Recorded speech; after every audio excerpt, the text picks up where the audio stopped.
and Selamat Sore to all Indonesian. I would like to extend a warm welcome to all those who have decided to participate in this event today.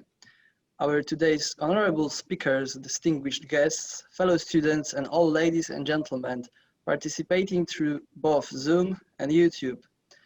Guests from China, Spain, Algeria, Japan, Turkey, and Taiwan. My name is Adrian Kryk, and I'm very pleased to be the moderator of today's session, the second webinar session, which is an implementation of world-class professor activities in collaboration between Brawijaya University from Indonesia and Szczecin University from Poland.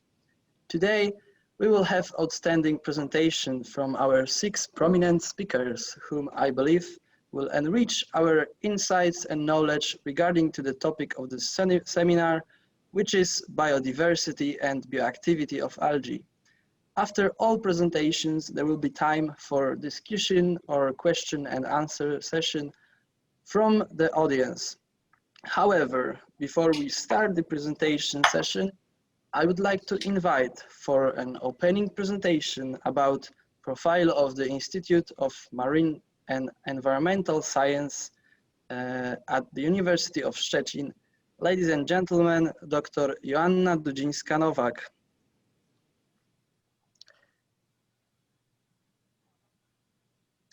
Dr. Dudzińska-Nowak works at the Institute of Marine and Environmental Science, and her fields of expertise are coastal geomorphology and remote sensing of the coastal zone.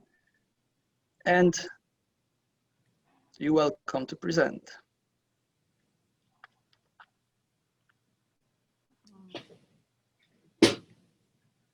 Good morning in Poland and good afternoon in Indonesia.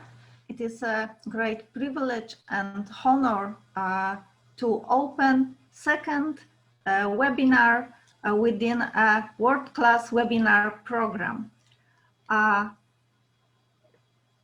Today, I would like to present a little bit Szczecin University and mainly Institute of Marine and Environmental Science, which is a partner within this program. I'm very glad and very happy that such a cooperation as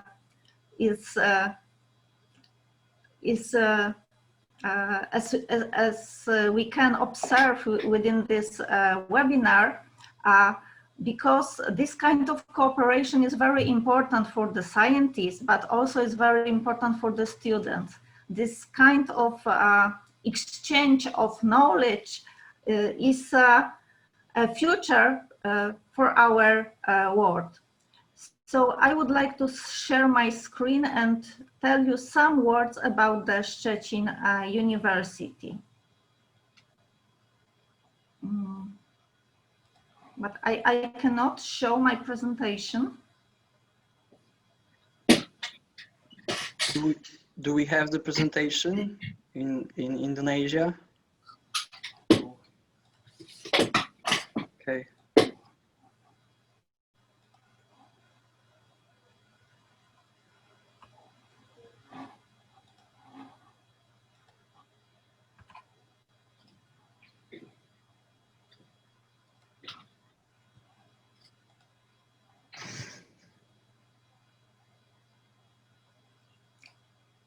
I'm sorry, I am not allowed to share my screen.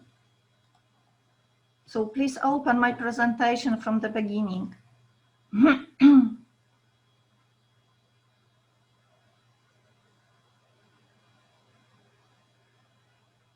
Can you move at the first slide, please?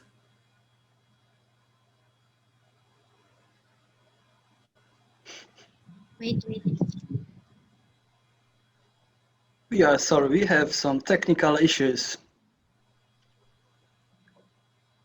I think it's okay. You can share by your own screen now. Okay, I try. No, I cannot start screen share while the other participant is sharing. You can now, Dr. John. You can share screen. this. Okay, now I can.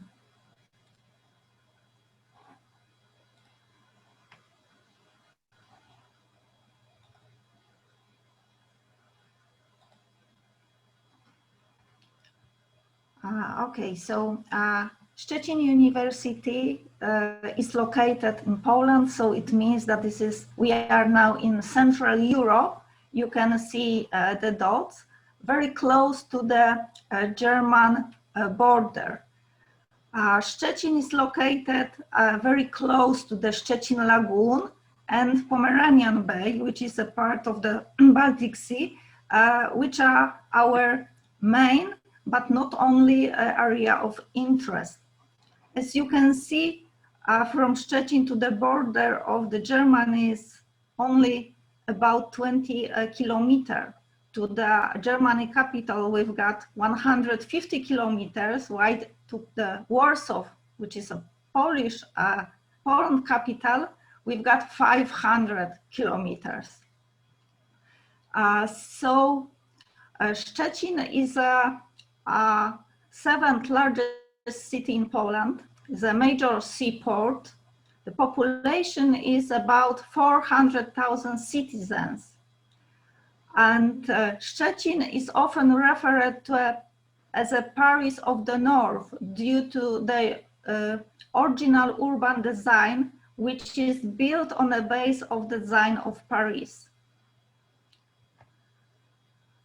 Szczecin is the administrative and industrial center of the West Pomeranian province and is a site of University of Szczecin, which is the biggest high school in the city. But also we've got very famous Pomeranian Medical University, Maritime Academy, West Pomeranian University of Technology, and Szczecin Art Academy. University of Szczecin was founded in 1985. And as I said before, this is the largest university in the city. We've got about 12,000 students, and they can choose from 44 major courses. The university has the right to confer doctoral degree in 16 and full academic degree in 13 disciplines.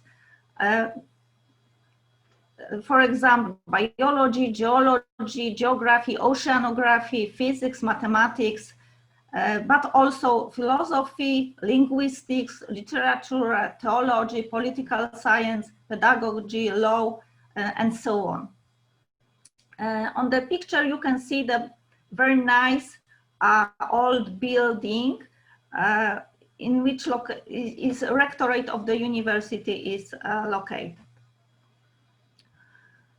Institute of Marine and Environmental Science is one of the 18 institutes of the university.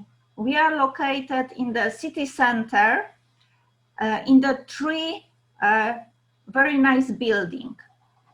Two of them are the old one with the old style, are located along the street, but we've got also the building inside, which is new one, built just 5 years ago. This new building is the place where the laboratory of Professor Witkowski is located. So I think that you know this one the most. Our academic staff of our institute is 24 full or associate professors, 23 assistant professors, 20 PhD students, and 8 technicians. As you can see, everyone is really a nice and lovely person. Our science topics are connected very strongly with the marine science, but not only. You can see that our investigation are connected with paleooceanography, biological oceanography, taxonomy and biogeography, biostratigraphy, but also with a paleontology, classical geology and paleogeography, with marine geology, and my topic, coastal morphodynamics. Also, we've got remote sensing and marine cartography specialists, physical oceanography, hydrography and water management, and also climatology and meteorology. Of course, that are not all subjects we are dealing with, but the most important. For our students, we provide 3 courses. This is geology, oceanography, and geography.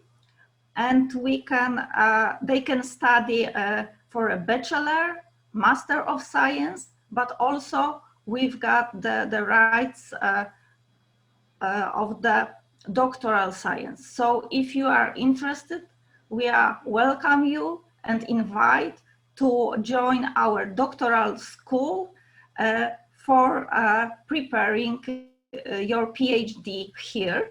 Or if you would like to come only for a short time, we are a participant of the Erasmus Plus project too. Our staff also give courses in other institutes and other faculties, and mainly they are connected with spatial management, water rescue, and tourism and recreation. On the picture, you can see our students mainly during the field works, which are very popular in our courses. In our institute, we've got also Geological Museum, which is very famous from this collection of the sand, which from around the world. You can see on the pictures some samples here on the shelves.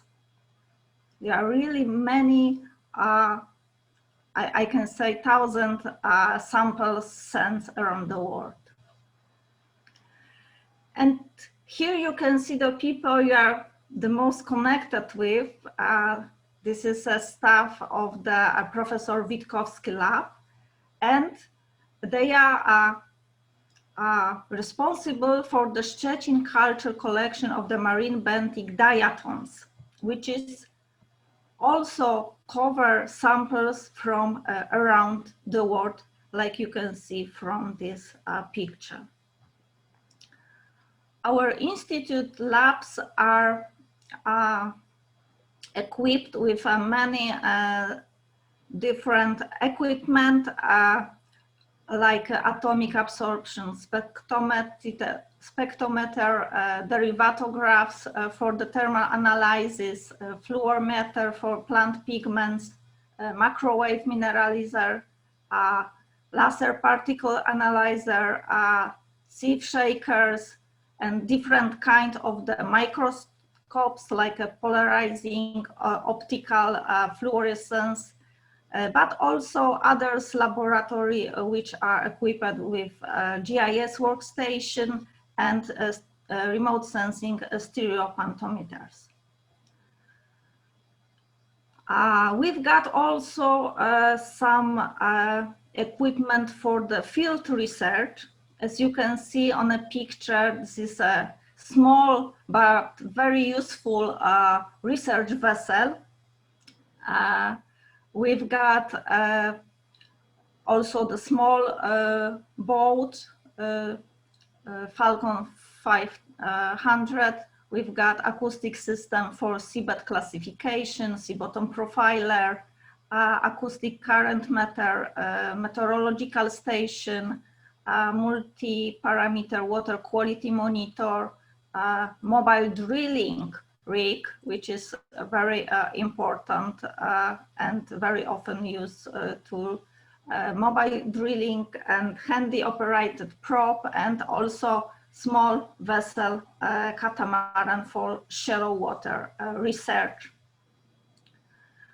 Our institute also got a small field station, which is located on the dune in Międzyzdroje. You can see here the coast.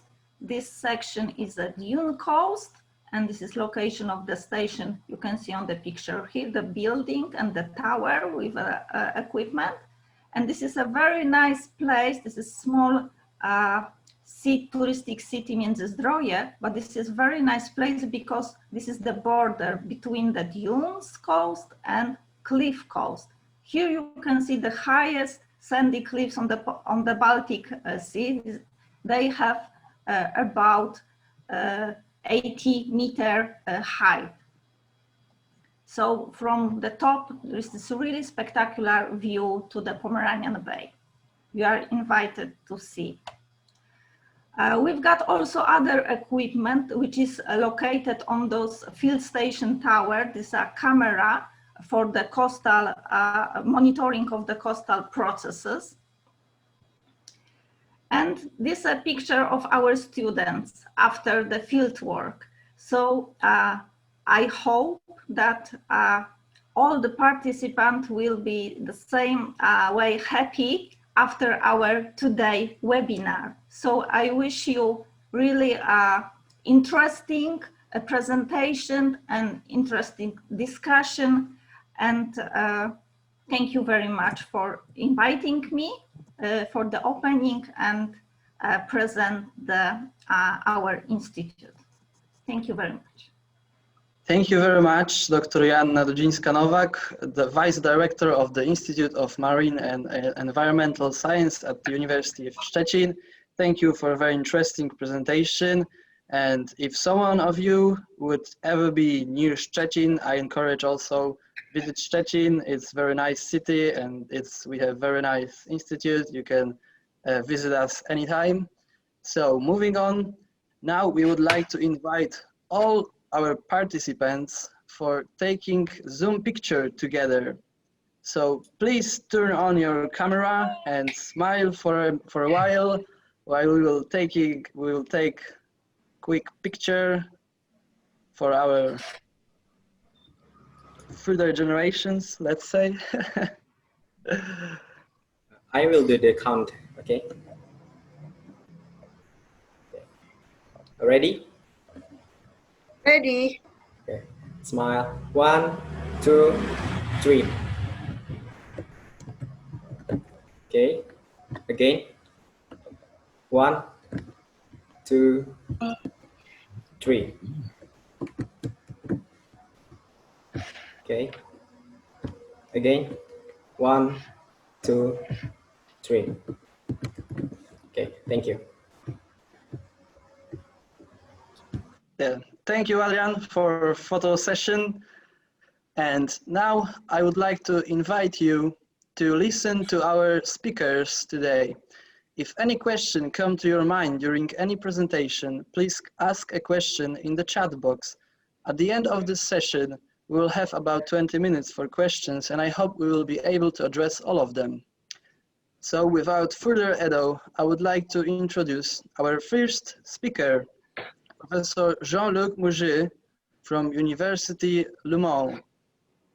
Professor Jean-Luc MOUGET is a leader of our Ghana project financed by European Union, and his scientific interests are ecophysiology of phytoplankton, strategies of photoacclimation and photoprotection, and life cycles of Haslea diatoms. And Professor Jean-Luc MOUGET will deliver a presentation entitled Everything You Always Wanted to Know About Blue Haslea. And during traditional conference, I would say, Professor, the floor is yours. But in this situation, I would rather say the screen is yours. You have 30 minutes. Welcome. Thank you very much, Adrian. Sorry, I have some problem with my camera.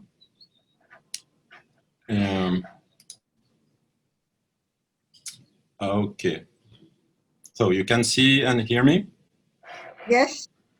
Very good. Okay, so I have to active sharing screen. Okay, so.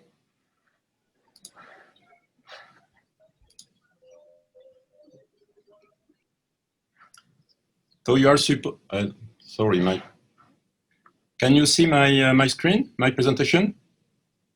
No. Not yet. Not yet, Jean-Luc. Yes, because the camera is off and I don't understand why. Sorry.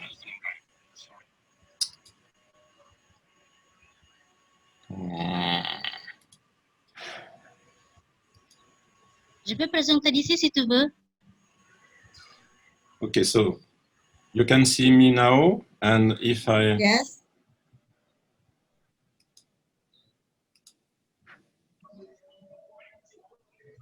Did you active my sharing screen? Did you give me an authorization?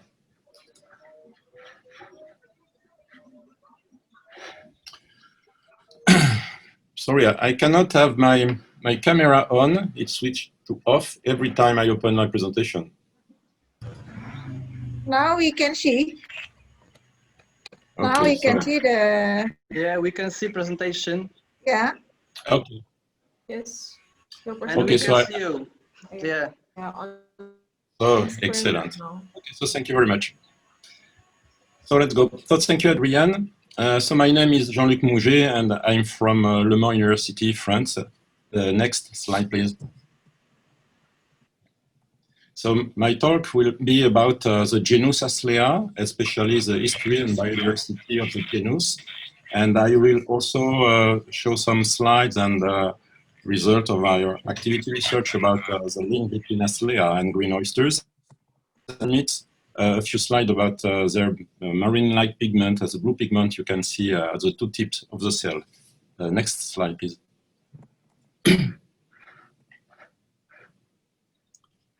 Next slide, please.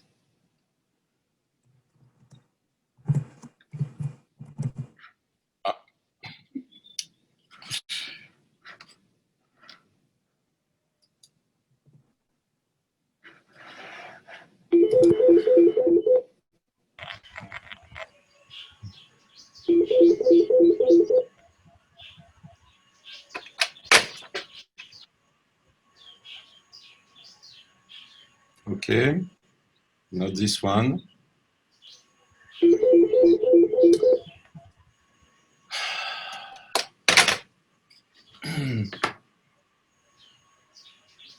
So Haslea are pinnate diatoms.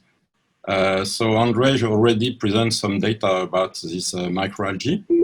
And sorry. And and I will concentrate on this pinnate diatom from the genus Haslea. As all pinnate diatoms, they have a bilateral symmetry.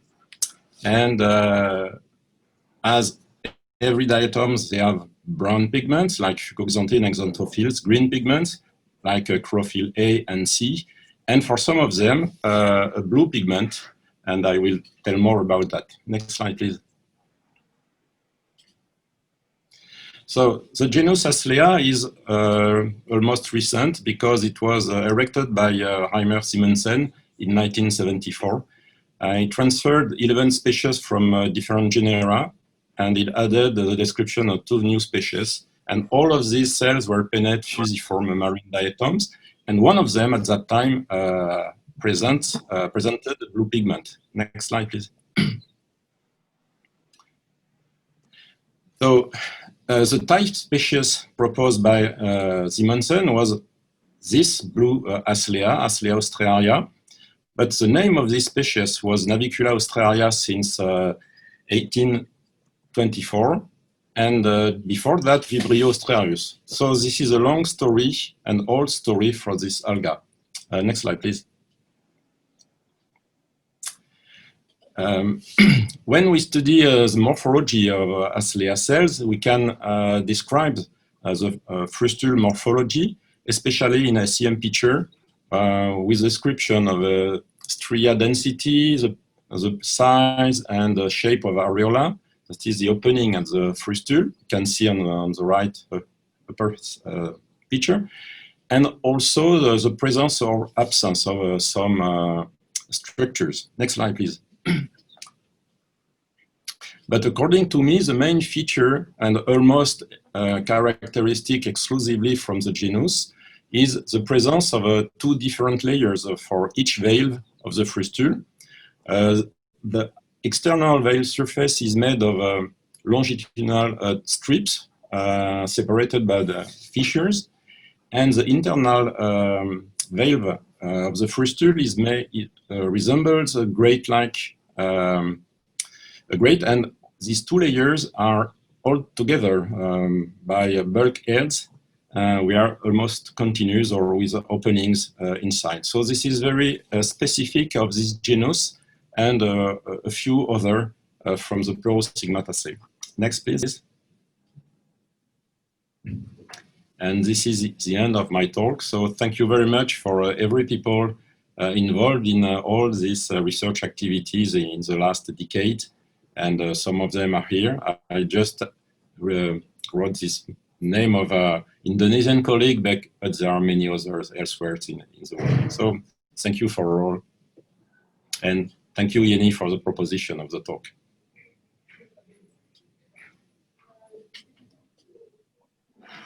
Thank you, Jean-Luc. Thank you very much, Jean-Luc. Thank you very much, Jean-Luc. Adrian still Adrian.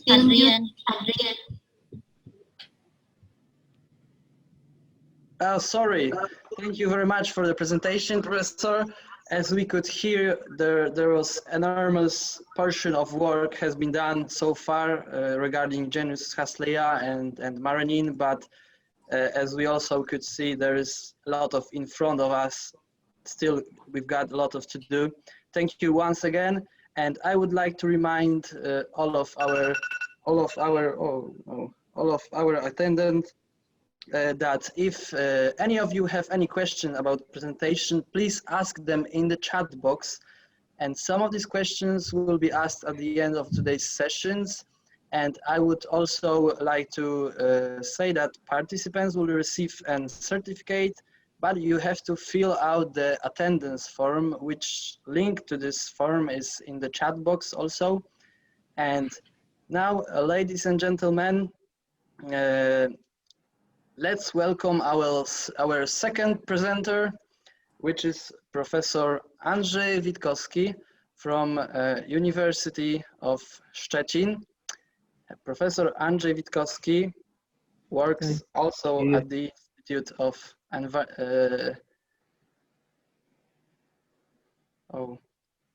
and his interests are biogeography and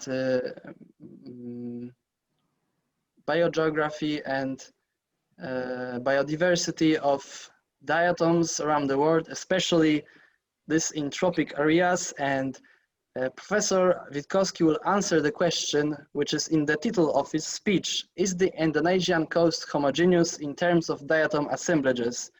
Coral Triangle versus Borneo and Java. Our screens are yours, Professor. You have also 30 minutes.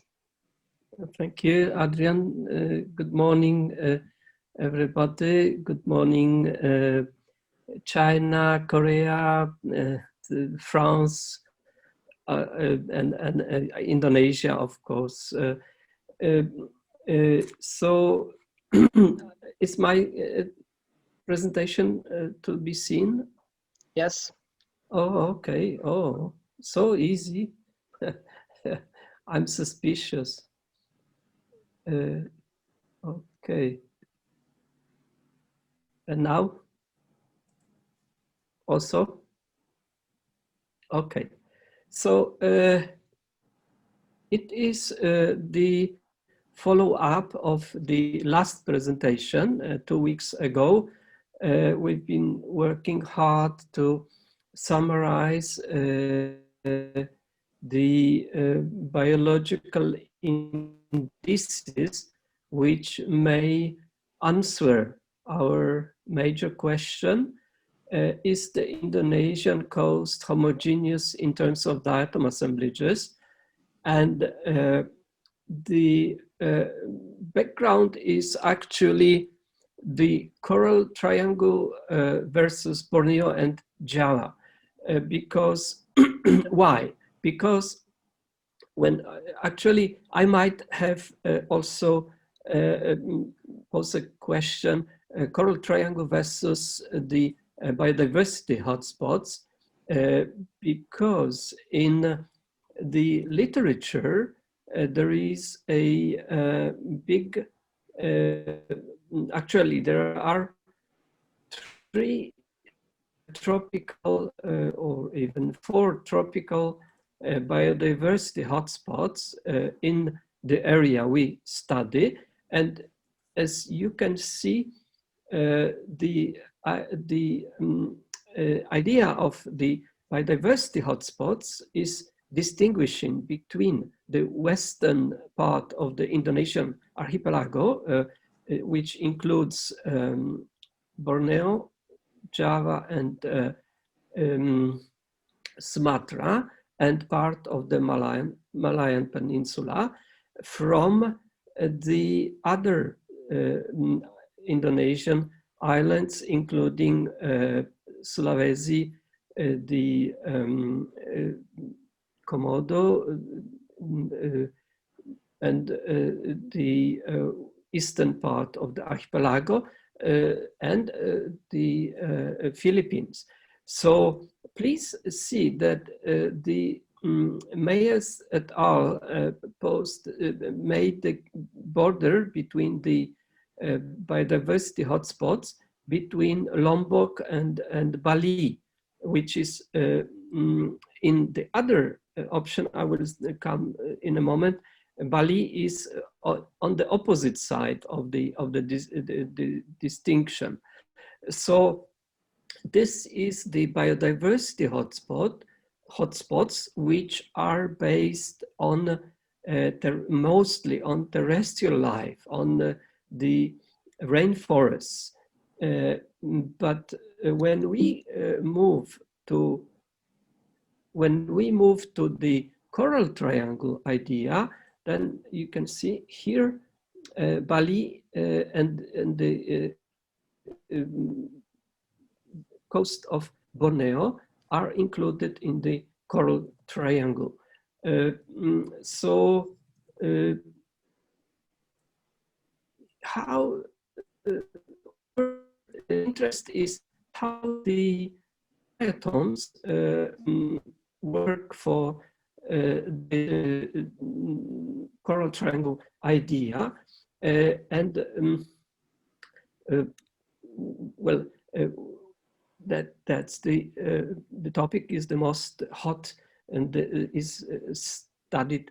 There are many papers, many books on the coral reefs, on the coral triangle, and if we use the course approach, we use the whole coral triangle, then our sampling sites are split into, let's say, coral triangle and nowhere.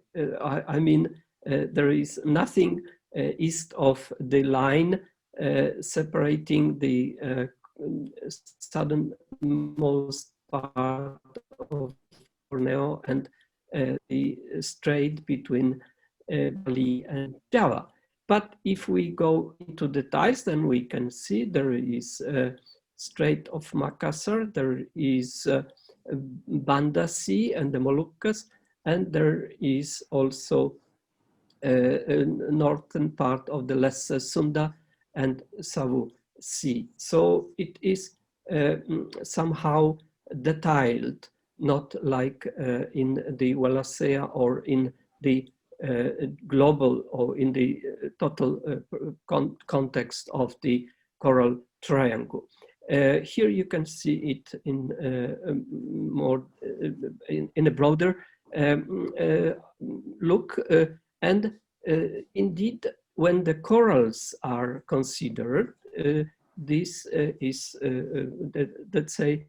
let's say it works perfectly. So imagine an almost 70% more than 70% of the coral species lives in the coral triangle.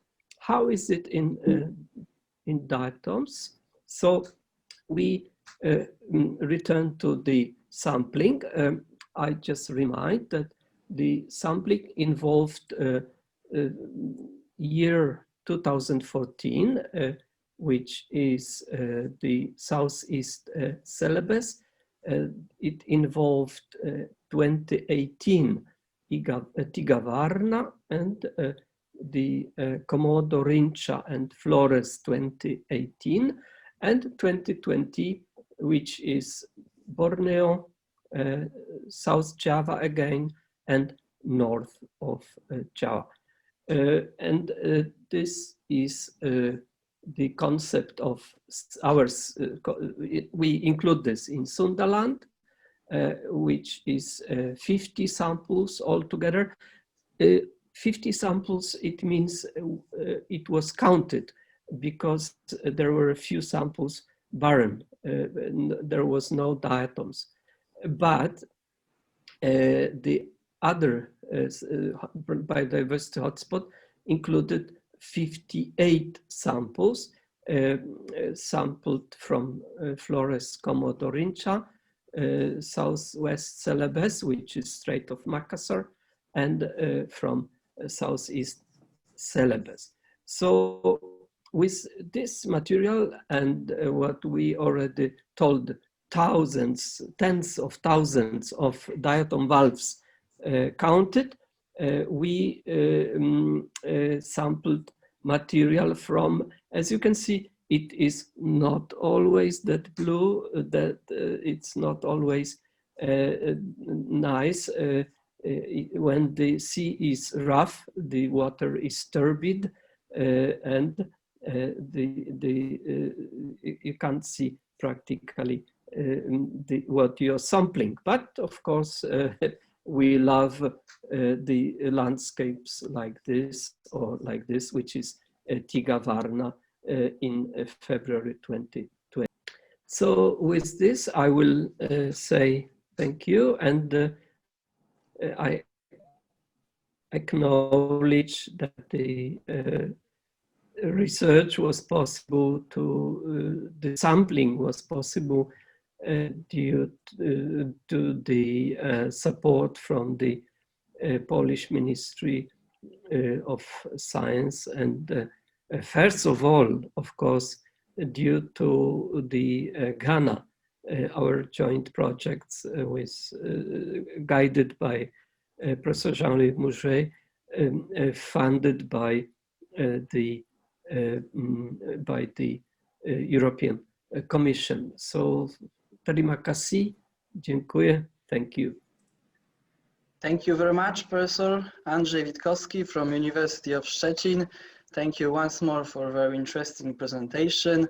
And I want to remind once more that if any of you have any questions about any of the presentation, please ask the question in the chat box. They will be asked later in the question and answer session. And now, I think like in tennis, we will bounce the ball to the other side of the world, because the next speaker is from Indonesia. So I would like to introduce you Professor Yenny Risjani. Professor Yenny Risjani is from University of Brawijaya. She did her PhD in France, and her research interests are marine biology, phycology, ecotoxicology of algae, bioactivity and biodiversity of algae, and she is a professor at the Faculty of Fisheries and Marine Science at University of Brawijaya. And Professor Risjani wonders if zebrafish could become a model for testing the toxicity of Haslea. And let's see what comes out of this research. I'm extremely curious. The screen is yours, Professor, for 50 minutes.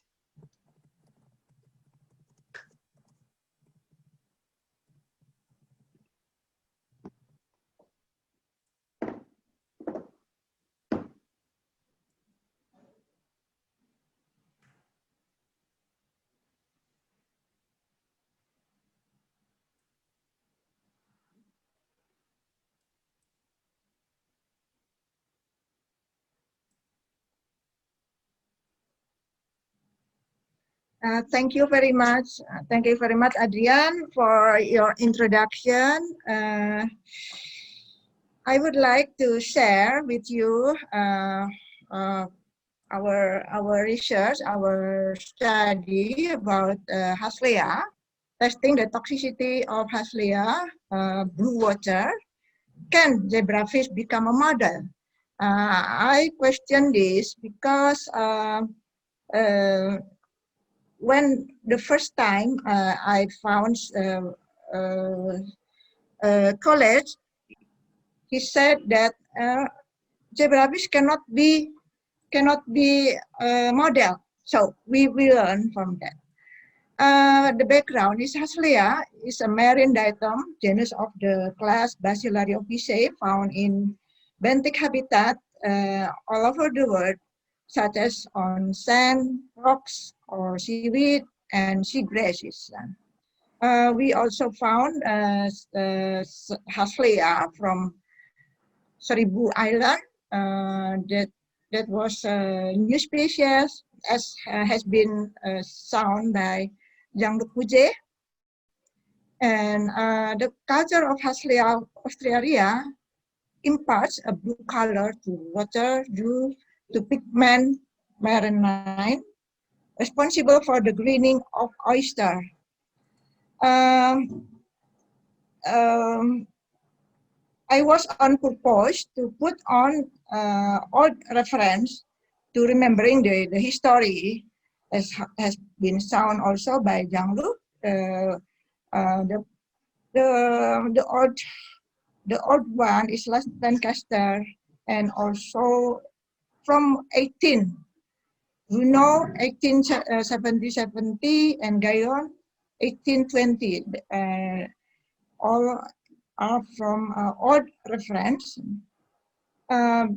Beside aquaculture,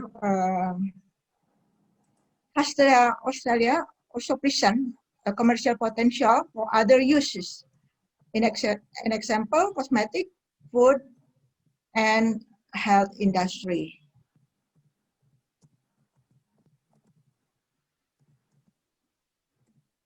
The oyster farmer get benefit from the availability of this diatom in ponds to greenish the oyster in order to increase its quality and to increase economic value of these organisms. Toxicity tests should be done to ensure the security seen from health aspect. So this is why we did the experiment. Different marine animal has been tested on marine-based solution of Haslea. We can see from Charlotte, our college in France. They test with mussel, Vitis edulis, bernacle, winter flounder, sea urchin, oyster hemocyte, and also from Vitis edulis and Crassostea, which has been done by our colleague Ph.D. with different solution. There are different marine-based solution, blue water, concentrated, and purified extracellular product.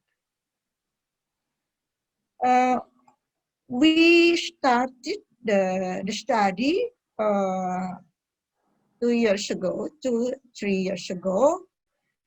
in our laboratory, and we culture all the species at the laboratory of LSIH, Central Laboratory of Life Science, and we developed some strain, also including Haslea australia that has been stocked and from France, and we developed this. And with Haslea medium, we have stock collection which are stored in the laboratory. And from this stock, we used to study the toxicity related to health. And thank you. This part of the data was from our undergraduate students, Risjani and Rabila. And thank you for the Grana project for the project Haslea, and I beg to the moderator. Thank you. Thank you very much, Professor. I would like to remind just that if you have any question about the presentation, please ask them in the chat box, and without any further delay, I would like to go on really quick to our next speaker, Professor Yunianta from Brawijaya University. Professor Yunianta also did PhD in France, and his interests of science are marine biochemistry, algae bioactivity, natural products chemistry, and he is professor at the Faculty of Agricultural Technology at University of Brawijaya. And professor presentation has been entitled Haslea Extract as Bioactive Potency. Please, the screen is yours. You have 50 minutes.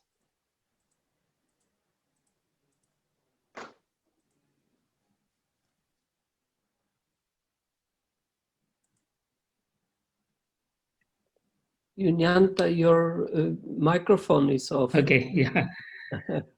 Thank you very much. Good morning for friends, Poland and other countries. And I would like to present about the bioactivity of Haslea extract.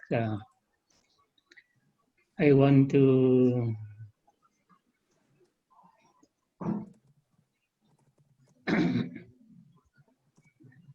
okay. As we follow the discussion from Professor Jean-Luc MOUGET, I think we have understand about the Australia, and me normally not to know well about the biology, because I am from chemistry section, but I would like to see what have written by researchers about this Haslea Australia. This is a diatom, a blue diatom that give melanin pigment, and usually will give a green color in the bivalves. And Mr. Castino have found that marinin has different biological activities, such as allelopathic, antioxidant, antibacterial, antiviral. There are also several species of blue diatom that has been found, like Haslea canadensis, etc. These blue diatom produce different marinin-like pigment which belong to the same chemical family. And share screen-nya belum muncul. Oh, I see. See.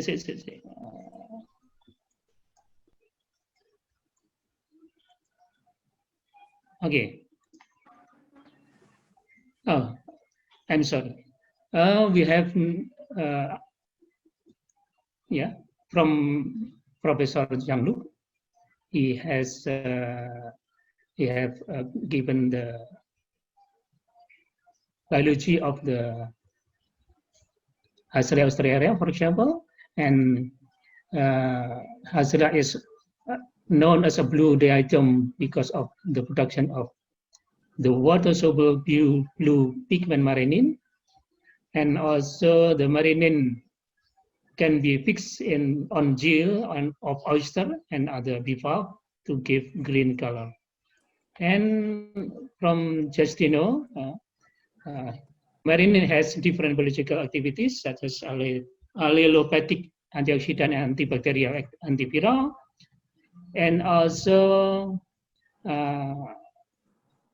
these blue, there are also other blue Haslea species that have been found and gave blue diatom and marinin-like pigment that belong to the same chemical family and present similar biological activities. Professor Maftuch has his degree, Ph.D. degree of biomedicine, and his fields of expertise is fish health and immunology. And this time the presentation will be about red algae, Gracillaria verrucosa, and its bacterial effect on fish pathogenic bacteria. We are all here, so we have 50 minutes. Please keep timing of your presentation because we are already 15 minutes overtimed. And please share your screen with us. You are welcome. Thank you, Adrian. Excuse me, I would like to share screen. In the middle, down, there is a green button with writing share screen. Yeah, okay. Udah ya. Apakah udah kelihatan? Do I available my presentation? Not yet. Not yet. Okay. Yes, Excuse. now we see. Now we see. Okay. Yeah. Okay, thank you, Adrian. On behalf of my department, I would like to say thank you to University of Szczecin, Poland. And also, I would like to say thank to all of the speakers, especially for Professor Jean-Luc and Andrzej. Nice presentation and also advanced knowledge, I think.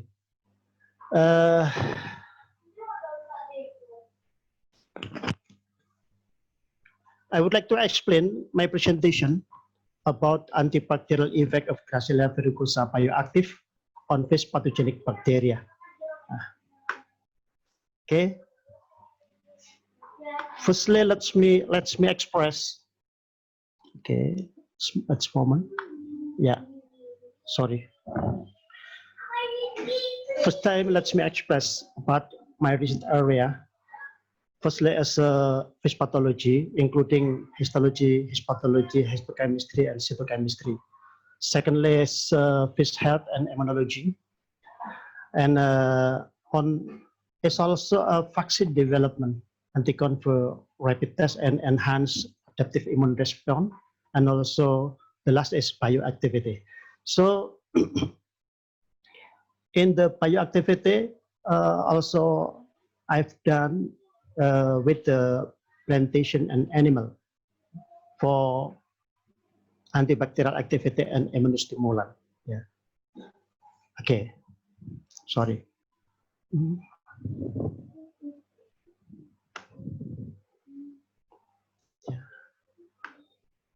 Yeah. Yeah, that's for the plant. I've also done with the Gracillaria verrucosa.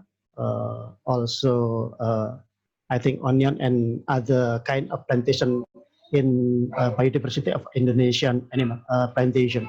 Also, animal Holuturia, some sea animal, and also Hermetia larvae, BSF, black soldier fly. Under investigation now with my student in my master degree of aquaculture.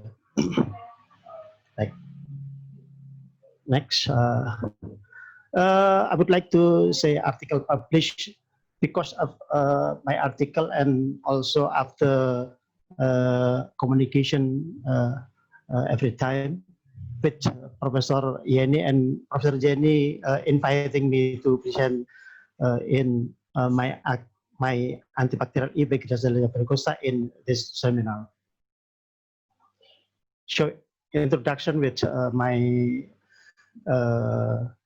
presentation. some secondary metabolites derived from marine algae plants have the potency to be the new material for pharmacy. And then a chemical compound contain the group of polysaccharide, lipid, protein, alkaloid, and phenolic compound. Also, the antibacterial characteristic, which is obtained from plant product, has bioactivity and can be widely studied for the potential application in cultivation system. Because of my background is aquaculture department, so in the cultivation system, we know more about the problem in the cultivation system because of the pathogenic bacteria. So I would like to try to get some chemical compound from plantation and from animal to protect and the function of antibacterial for the biota of the cultivation system. Okay. My hypothesis is so by testing in vitro result an extract of Gracillaria verrucosa, we get potential information about the power of extract Gracillaria verrucosa against freshwater and brackish water bacteria. After that, this is the material and research methods. Gracillaria verrucosa seaweed, obtained in the region in the East Java. In the East Java, not so far from Malang, maybe about 1 hour.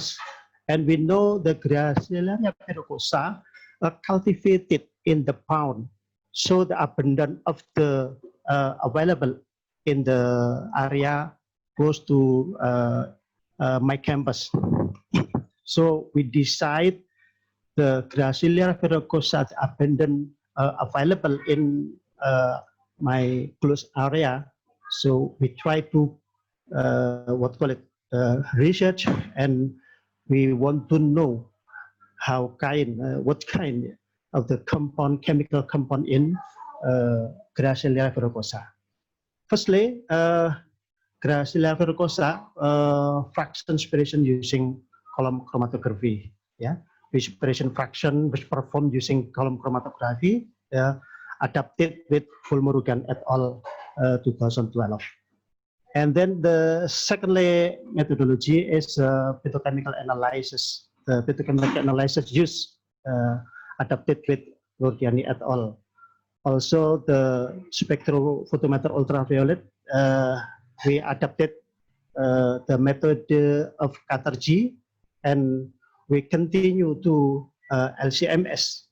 We adapted with the method from PIT 2009. And the last is antibacterial test. We also adapted from the Jean-Luc et al. In 2012. This is the result of the research. We know we collect after the the exploration of the extraction. Firstly, we know that the eluent comparison between ethanol and ethyl acetate until 11 fraction, and because of the antibacterial activity, we I want to know the inhibition zone. We mentioned to the bioactivity, the antibacterial activity. So inhibition zone is the final decided. So we decide fraction 3, the comparison between ethanol and ethyl acetate, 16, and 4. So have inhibition zone, the high inhibition zone. So after that, we continue to phytochemical analysis. After we done that extract of Gracillaria verrucosa with ethanol and ethyl acetate, we get some positive compound is alkaloid, flavonoid, tannin, phenolic, and phenolic. And steroid, saponin, and terpenoid, there is no compound in this chemical compound with Gracillaria verrucosa. After that, we continue the methodology of to try to get some specific compound. We know the method with UV fish, and we get some the wavelength maximum and absorbance. We decide the wavelength maximum is 257 and absorbance 2046.5. Yeah. And after that, we continue to try to get some inhibition zone, a comparison between some some bacteria from the sea and some bacteria from the fresh water, look like Aeromonas hydrophila from freshwater, Vibrio harvae, Vibrio alginolyticus from the sea, and Pseudomonas aeruginosa and Pseudomonas putida from freshwater. And we conducted with this bacteria the bioactive from the Gracillaria verrucosa. We got inhibition zone is look like this one, and Pseudomonas aeruginosa is the height of inhibition zone. And then we try to cut some spectrophotometer UV fish. Sorry. Here we reported that the highest absorption is the peak 4 with a wavelength of 257 nanometer and absorbance. This one 246.5. Yeah. That according to Harbon, flavonoid have a wavelength 250 until 270 nanometer. So from this result, we can conclude that the compound were detected most likely from the flavonoid. Okay. And analysis of LCMS to confirm what type of flavonoid compound is detected.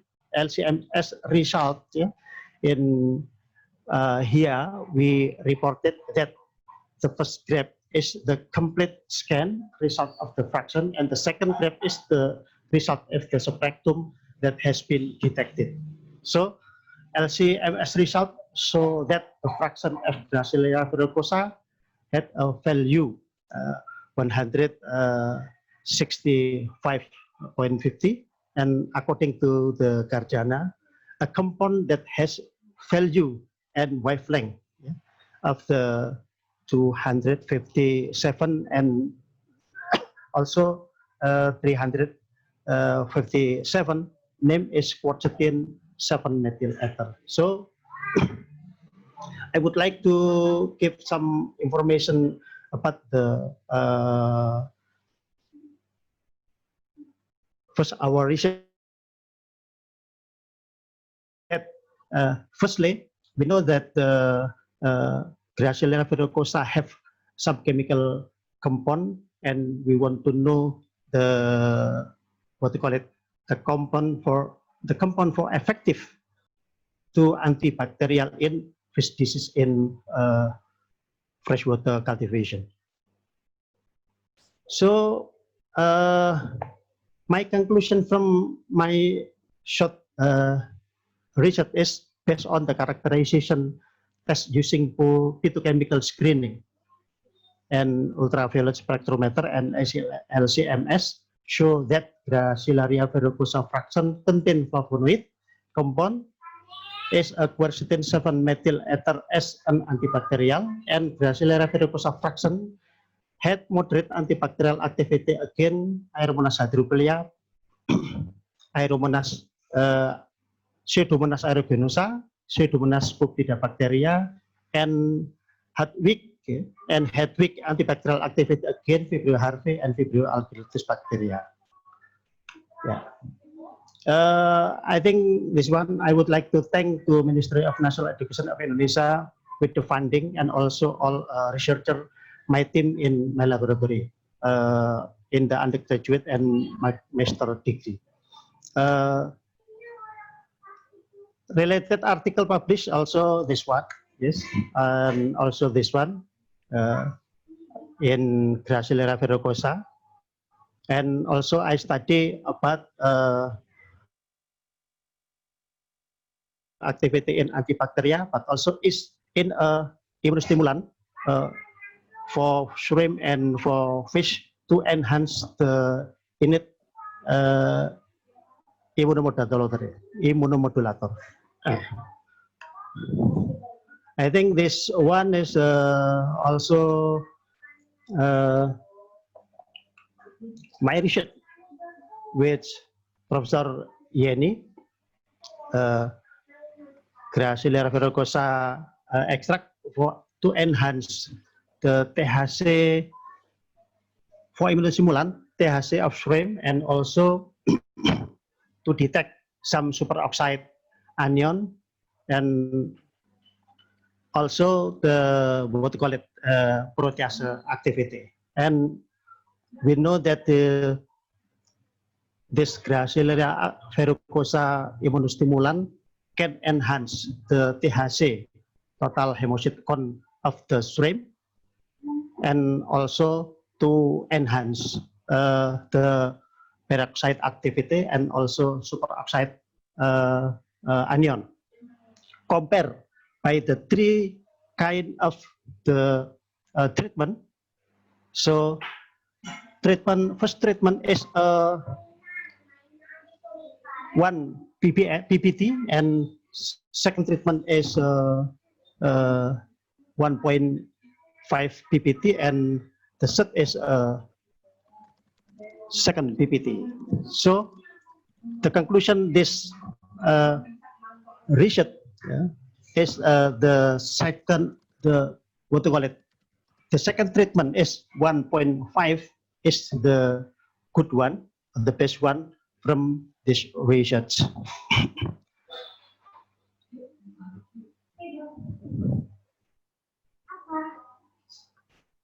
And after that, we also try to get some information about the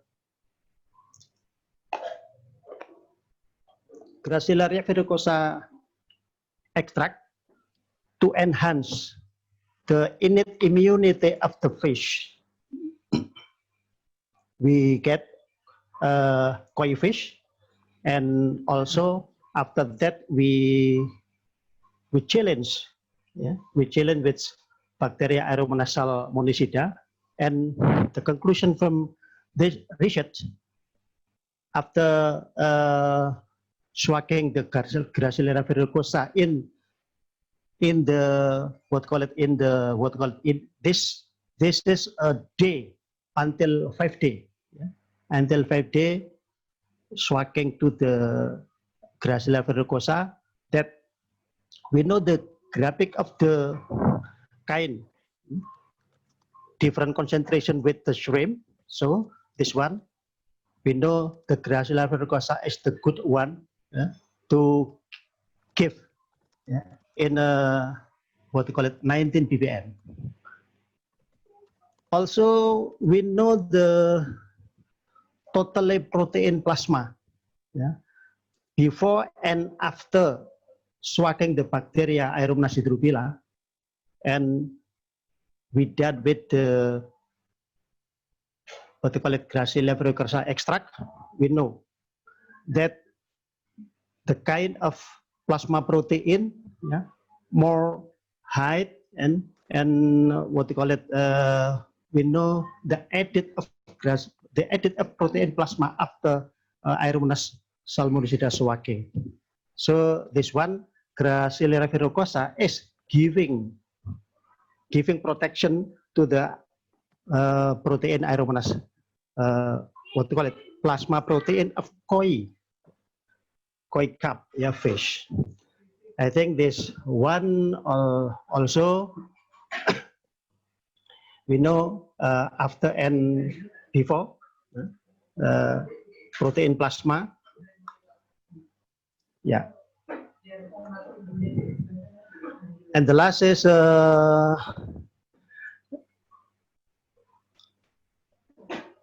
also challenge with Aeromonas sp. So we know the what to call it. I mean, too small. Eh? Okay. Sorry. Yeah.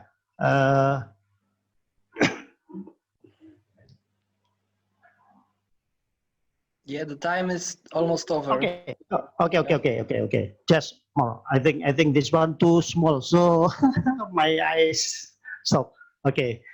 This one just like in the first. So I think I will stop in this presentation. Adrian, thank you so much. Thank you very much for your presentation. I would just want to remind if there are any questions, please ask them in the chat box. We will ask them just in a few minutes, right after the last speaker of today. And I am very pleased to introduce to you Dr. Romeo Agostino from the University of Szczecin. And I think for those whose genetic research is still a mystery, maybe the next presentation will lighten things up a bit, because the topic of Dr. Agostino's presentation will be genomic studies for the biodiversity of microalgae. And you are more than welcome. You have 10 minutes.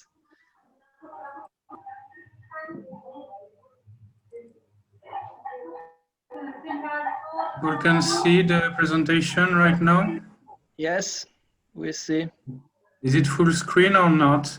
No, it's not.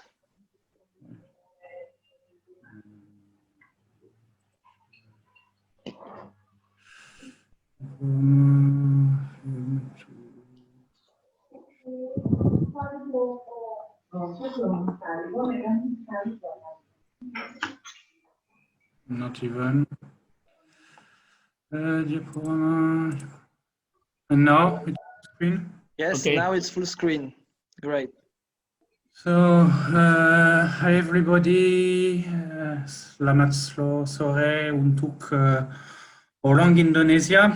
My short because basically I'm late beyond everything, so I had to do just a short presentation. Apologize for this.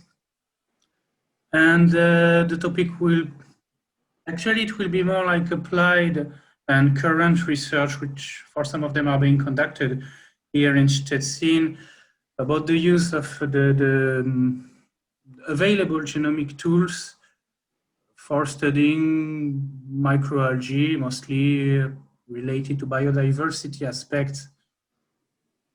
I take for granted that most of you have an idea about how old school molecular barcoding will function, which is the PCR, the DNA PCR polymerizing chain reaction technology, which was the Nobel Prize in 1988, if I'm not wrong, so something which is already decades ago, which is still relevant in some case and less in some other, based on the polymerizing of DNA. So you need this polymerase enzyme, DNA primers, and what this technology will do using this thermocycler, which is a tool that many labs can afford now, you will just amplify one chosen small part of DNA, which in the case of the study of biodiversity will be just among a selected set of genes used for phylogeny and molecular taxonomy. Once you obtain the polymerization of your gene, you need to sequence it, which will be either you have some big grant and you can buy the type of equipment which is on the left, which is a bench Sanger sequencer, or you have a very big grant, like a very big one, but I don't believe in this. And you can buy the one on the right, but this is like close to $300,000. And in both cases, you need someone to manipulate this equipment, which might most of the time be the most limiting factor, having people and being able to deal with the second part of molecular barcoding, the sequencing of your barcode. Besar babi dari Sulawesi. I needed some picture to illustrate animals, so I just took babi rusa. Because it's different between animals and vegetables, the type of molecular barcode you will choose. One of them might be common. This is the small subunit of ribosomal RNA, which is not a protein. It's a gene coding for RNA. It's coding for the small subunits of the ribosomal, the nuclear ribosome. Just several subunits, one small, one big, and you sequence the small one being, well, there are quite a lot of sequence on the database. So it's good documented gene with a few flaws. One being that it's a very conserved gene, so you may discriminate easily between genera. You can still discriminate between species. You may have sometimes some bad surprises, like two different species may just differ by one or two polymorphisms. So it's very difficult to assess which one is which one in this case. And where there are plenty of misidentified sequence on GenBank, for example, so you can have even problem with this. Yeah, thank you, Dr. Roman Gastino from University of Szczecin for your 10 minutes presentation. And now there was supposed to be a discussion session, but I think we overcome the timing too much. So I'm extremely sorry, but the time for the question and answer is over. We have no further time. However, I sincerely encourage everyone with the question to contact specific speaker directly by an email, where you can ask any question or learn more about any research about Haslea Genus project, Ghana project, or any other question which may come to your head after or wherever. And ladies and gentlemen, we have come to the end of today's session, and I would like to say great thank you to all speakers for their informative and interesting talks, and the audience for active participation. And Jacques Cousteau, the French oceanographer and researcher, said that about 2/3 of the oxygen in our atmosphere is produced by the surface water of the sea, by phytoplankton, the tiny forms of algae that give the sea its slightly green hue and which initiate the entire food web of the ocean. And therefore, I would like to thank you once again for devoting your time to such small but important for our earthly life organisms as algae.